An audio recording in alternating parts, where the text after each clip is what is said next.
ইলিশ মাছ তো আমরা সবাই খাই মোটামুটিভাবে। তো আজকে একটু ভিন্নভাবে রান্না করলাম। সে মায়ের স্বাদের মতো মা যেভাবে রান্না করতো সেইভাবেই আমি আজকে রান্না করলাম। রেসিপিটা শেয়ার করবেন সবাই। যদি ভালো লাগে দেখবেন লং ভিডিও, আর না লাগলে তো স্কিপ করতে পারেন। যাই হোক, এখানে আমি এই যে ইলিশ মাছটা নিছি, নেওয়ার পরে যে এই যে আঁশগুলো ছাড়াই নিছি। এখানে পানির ভিতরে আঁশ ছাড়াইলে হয় কি, মাছটা হচ্ছে গিয়ে মাছের আঁশগুলা ছিঁড়তে পারে না। তো আমি পানির ভিতরে নিয়ে সুন্দর করে আমি হচ্ছে গিয়ে আইসগুলা ছাইড়া নিলাম।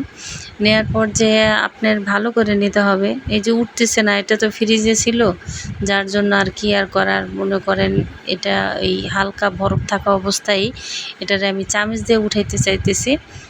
চামচ দিয়ে উঠাইলে হয় কি, মাছটা সহজে মনে করেন চারপাশ সুন্দর থাকে, ভালো থাকে।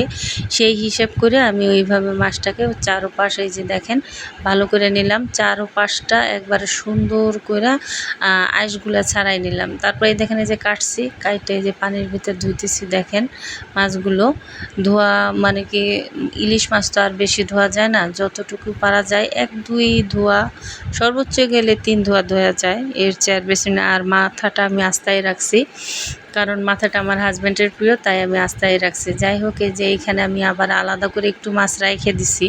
একটা মাছ অর্ধেক অংশ আলাদা কিছু করবো, আর এটা আচ্ছা এইখানে আমি হলুদ নিছি, তারপরে হচ্ছে গিয়ে এই যে লবণ নিছি পরিমাণ মতো, আর এখানে হচ্ছে পেঁয়াজ বাটা, বাস। আর কিচ্ছু দিব না, আর তেল দিব, এছাড়া আমি এখানে আর কোনো কিছুই ব্যবহার করব না।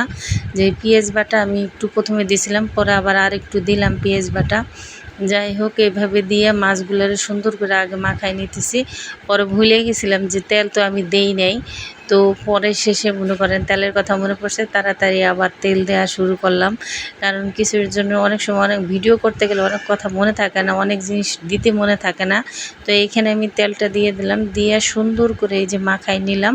সুন্দর করে মাখাই নেওয়ার পরে যায় কিন্তু আপনার ইলিশ মাছ হচ্ছে গিয়ে আপনার মশলা ছাড়া ইলিশ মাছ রান্না কিন্তু সবচাইতে টেস্ট।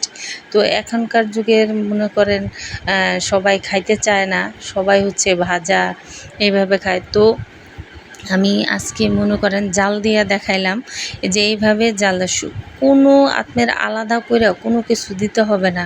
শুধু আপনি একটু হলুদ, লবণ আর হচ্ছে গিয়া কাঁচামরিচটাও দিবেন। এখানে আমি দেখাবো কাঁচামরিচটাও। এই যে এইখানে আমি একটু তেল, হলুদ, মরিচ এছাড়া আর লবণ ছাড়া আমি কোনো কিছু ব্যবহার করি না। ইলিশ মাছের স্বাদটা বজায় রাখার জন্য অন্য কিছু এইখানে অ্যাড করা যাবে না, তাহলে স্বাদের পরিমাণ কিন্তু নষ্ট হয়ে যাবে। যাই হোক, এই যে দেখেন আমি পানি দিয়ে দিছি এইখানে। তো পানি দেওয়ার পরে যেয়ে আমি এটাকে ভালো করে জাল দিয়ে নিছি। দেখেন এই যে মাছগুলো আস্তে আস্তে করে লাড়তে হবে, কারণ বেশি লাড়া যাবে না, যেহেতু এটা মাছ হচ্ছে গিয়ে আপনার ভাজা না, সেহেতু এইভাবে আস্তে আস্তে করে। তো আমার এই যে এইভাবে কমপ্লিট করছি।